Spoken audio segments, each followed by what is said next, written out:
Lorsqu'on retrace l'histoire du témoignage de la Shoah, on découvre que les premiers témoignages ont été écrits au moment même où commencent les persécutions. Écrits pendant la guerre, ces textes ont survécu et nous sont parvenus par des circonstances souvent extraordinaires, mais leurs auteurs, eux, ont péri. Parmi eux, vous avez d'abord les journaux, comme celui d'Hélène Baird, dont nous montrons une page originale.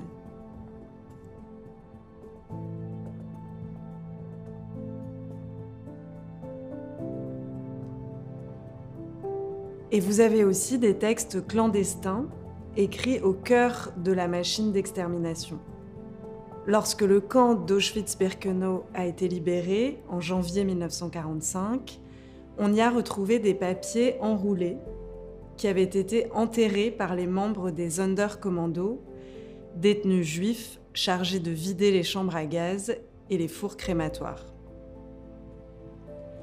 Ces documents, très rarement montrés, sont bouleversants, car ils attestent de la façon la plus extrême du sens de tout témoignage.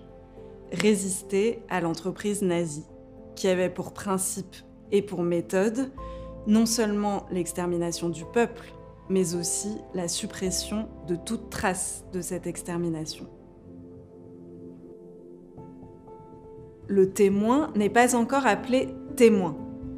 C'est le survivant, le rescapé. Ce moment du retour est souvent décrit comme une expérience extrêmement difficile. Une idée reçue consiste à dire qu'à ce moment-là, les rescapés se sont tus.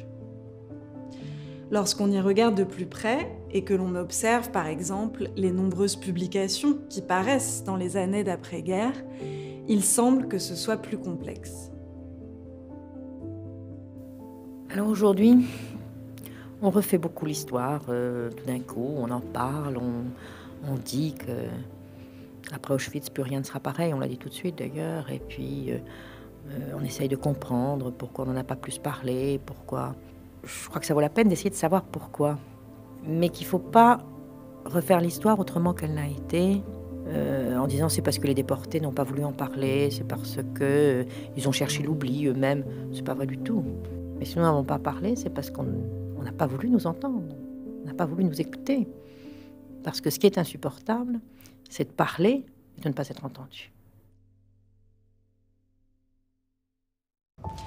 Dans les années 50, en France, une figure va émerger et rendre audible la réalité de l'extermination des Juifs. C'est Anne Frank. Le journal d'Anne Frank paraît en 1951 en français et connaît immédiatement un succès considérable. Alors pourquoi lit-on ce témoignage alors qu'on ne lisait pas ceux des rescapés ? D'abord parce que c'est un témoignage qui gomme l'horreur puisqu'il s'achève au moment de l'arrestation, donc avant les camps. Ensuite, parce qu'il contient un grand potentiel d'identification. Anne Frank est une adolescente comme les autres. À partir de ce moment-là, il y a une narration possible qui permet aux témoins d'être entendus.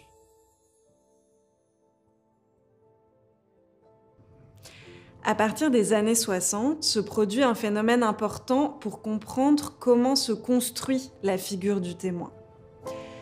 La mémoire de la Shoah entre alors dans le champ public. D'abord, le champ juridique, à l'occasion des procès. Le plus marquant va être en 1961, le procès Eichmann. Premier procès à être filmé et retransmis à la télévision dans le monde entier. On voit alors sur nos écrans le bourreau, mais on voit aussi défiler les témoins. C'est dans ce contexte juridique d'ailleurs que le mot témoin apparaît.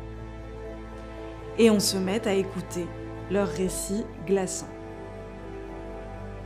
Il est arrivé quelquefois que toute une chambrée des enfants, des 120 enfants, s'est réveillée au milieu de la nuit.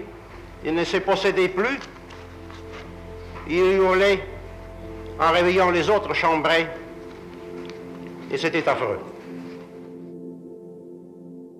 Les années 70 voient apparaître le négationnisme, qui va pousser les témoins non seulement à prendre la parole, mais aussi à s'engager dans une lutte pour la mémoire.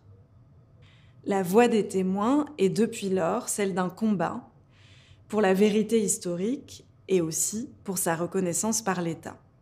Ce combat aboutit en 1995 au discours de Jacques Chirac, reconnaissant la responsabilité de la France dans le génocide. Il est dans la vie d'une nation des moments qui blessent la mémoire et l'idée que l'on se fait de son pays. Ces moments, il est difficile de les évoquer parce que l'on ne sait pas toujours trouver les mots justes pour rappeler l'horreur, pour dire la douleur de celles et de ceux qui ont vécu la tragédie. Celles et ceux qui sont marqués à jamais dans leur âme et dans leur chair par le souvenir de ces journées de larmes et de honte. Dans les archives sonores, on observe que les témoignages évoluent au fil du temps. Au départ, le témoin parle pour lui, pour verbaliser quelque chose de son vécu.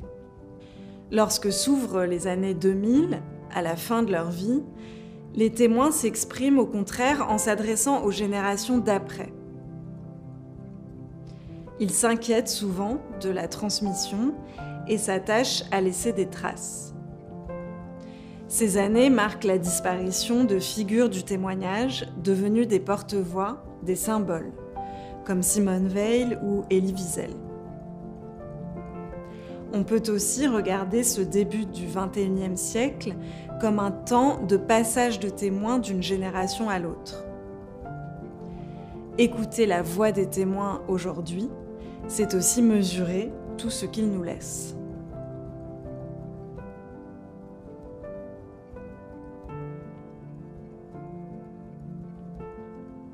Que deviendra le monde lorsque le dernier survivant sera parti? Celui qui écoute un survivant le devient.